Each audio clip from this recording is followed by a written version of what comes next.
Hey, what's up guys? I am going to be making a slight revision on my son's GT Aggressor Pro.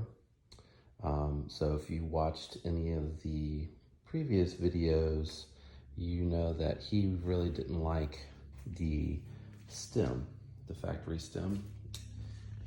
He wanted to sit more upright. So we had ordered this, very nice stem from Amazon. He really likes it.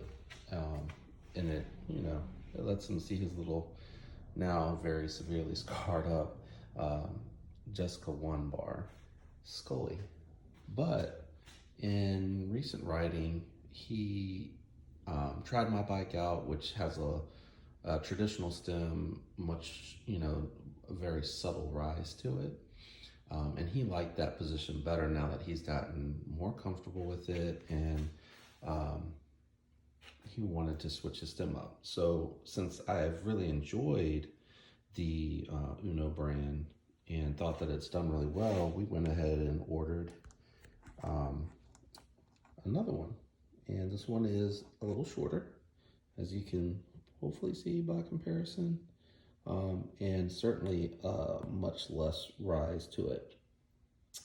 And I'm gonna go ahead and install that. Hopefully it's a very straightforward thing that no one watching this video really needs to see. You really are just gonna be, I'm just gonna save from having to slide everything off and take it. I'm actually just gonna remove the face completely to drop the bars, the cap, and then the stem. So I will tune back in just a bit to show you what the end result looks like. So just end it right here, and then I'll try to pick up right where I left off. All right, guys, back and installed.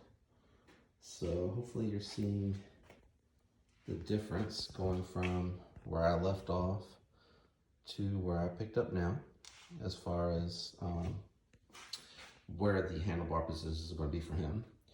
So I think it's going to be a lot more aggressive. I think it'll allow him to lean forward.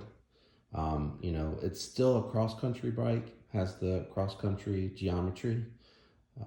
It's definitely built for speed, and he does some light jumping with it, but he loves his bike and he continues to ride it, and we adjust it based off of how he's developing his riding style.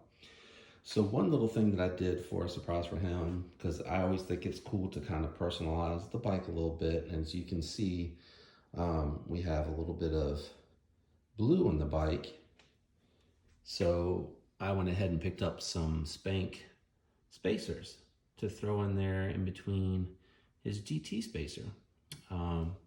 So I think it looks good. I think it's a nice little accent.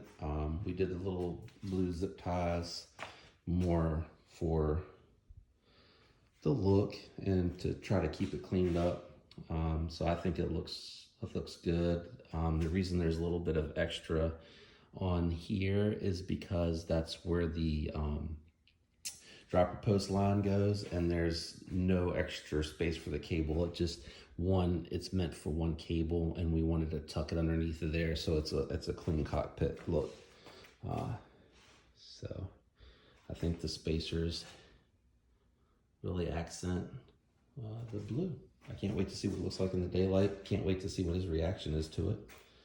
And I guess I'll update or ask him to join me in the video to give an update on what he thinks about the stem and the position.